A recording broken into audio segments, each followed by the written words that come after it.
Merhum Hacıkeri Merdahun Ahmedi rahmetullahi aleyhinin netigati ulamalarga.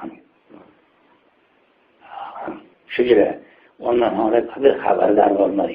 Birden bir ağız görme bedeli gidip yani konmer bir katın algotru falarla mezhebi de medelen bir hava Ebu Hanife mezhebine de anmaya bula liderip ölümüne bir halka bir tanektirip ölümüne hava bir bet tanak almaydı. Bir hafta kulağıp yürümeyen hiç. Benim araydı ama şu.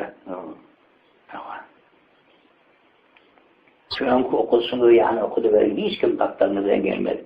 Ama bir yere vururum ortaya işte bir kek koyuyor, katı bir kadavet edip oğlum kırgayı, taygayı, melaller, kuduretler ortaya düşenleri hatta şimdi böyle tabirin şu gerinden billah tabir şu nereli bulğul veren okutuyor dedi. Doğru. Bakın neydi? Doğru. Neler müştehit mi oluydu? Doğru. Müştehid olmalarında hani okutmanlarla bulğul veren dedi. Bu okuduklarla o da güveni yukarıda deyip dedi. Hayvara hariyen şunu.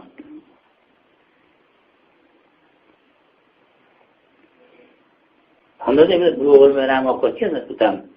Hadirlere müşkâde okutuyor. Tirmizi okutuyor. Hadisi okutuyor. Bunda teberrük bilmeli, düşünmeli. Muvalığı da var. Müştehitlerin muhalığı da var. Hemmeyi okulup geçiyor. Her zat istifbalık da mı? Hammasana kârdan ediyor. Hava meşvuret ettiğimiz birbirimize boğulur. Hava beter boğulur. Hava ettiğimiz. Menden maksadım şu amir başı hiç kimin dili değmedi. Bir kavul tertipte talim veriniz. Mevrudu kabulü amma olsun. Bir adam kaptalından çıkmasın. Men maksadım şu. Öbüründen bir halak olmasa şu mümkün. Ama kadimden geliyen yolumuz var ya, şuna muhalif olmadı, tarih muhalif olup durmadı. O da bir kavulunun birine muhalif oldu, yani yok. İhtilafı olan var, ihtilafı yok da. İhtilafı mezhebim içinden var.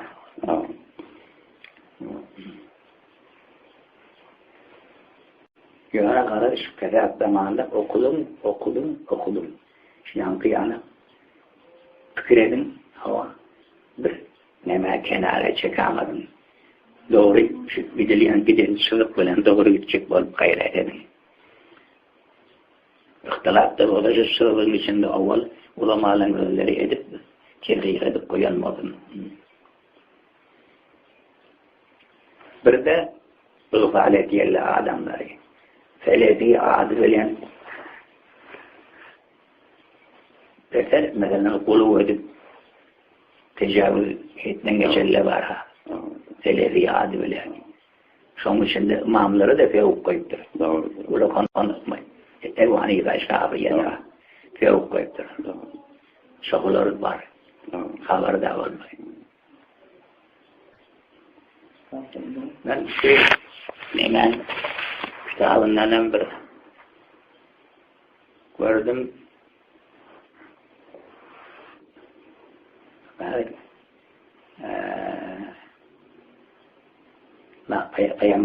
Peygamber'in namazı Salatun Nebi deyip bir kitabı var ha. Evet. Hemen. Amuzeşe namaz. Namazın. Hava. Parziye. Hava. Dermanı da bir duşum. Doğru.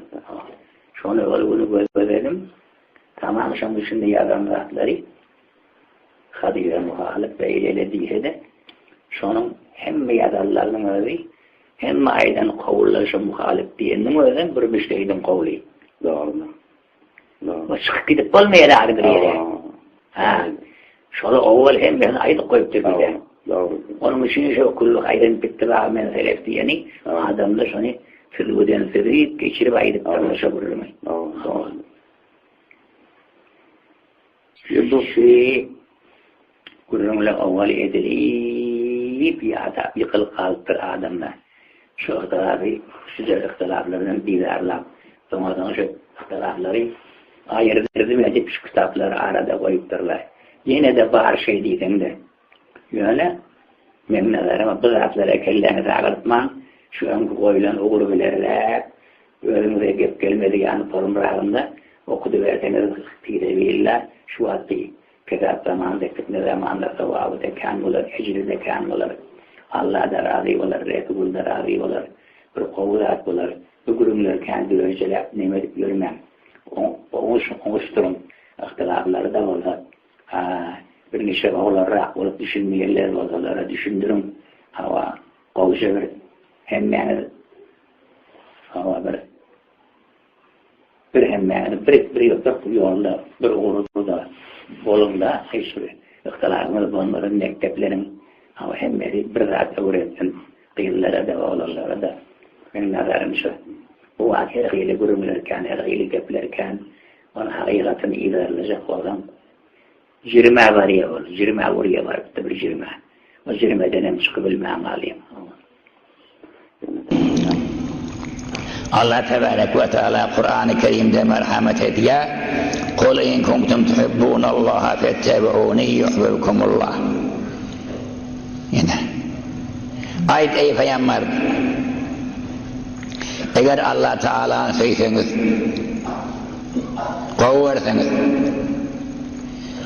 ayet adamlara fettebeuni ben izime düştürler diyor. Her kim Allah Teala'nı muhabbetini itlese, Allah beni kovversin deyse, Peygamberinin izine düşmeli. Ben izime düşün deyip ayet halk. Yuhbibukumullah. Allah sizi sever. Allah sizi kovverir. Allah dostlarının cümlesinden eğlendirir sizi. Allah sizi kovmuğamlarına koyup cennetine elter. Şeyler deyip Hüdayi Teala vaat ediptir. Her bir adam kov olacak olsa, her bir adam cennete varacak olsa, her bir adam Hüdayi Teala muhabbeti olup Allah Teala özünü kov kökecek olsa, ne zat sebep oluyor ama? Resulullah sallallahu aleyhi ve selleme tabi olmak, yerine düşmek şu sebep oluyor. Bizim vazifemiz azizler şu Resulullah'ın yerine düşmek. Resulullah'ın yerine düşmek behikatı ulakon bir saadet. Resulullah'ın yerine düşsek, Resulullah'ın sünnetini yerine getirip bilsek, buyruklarını kovu tutup yani kıyamatta da onun şefaati bize nesip eder yani.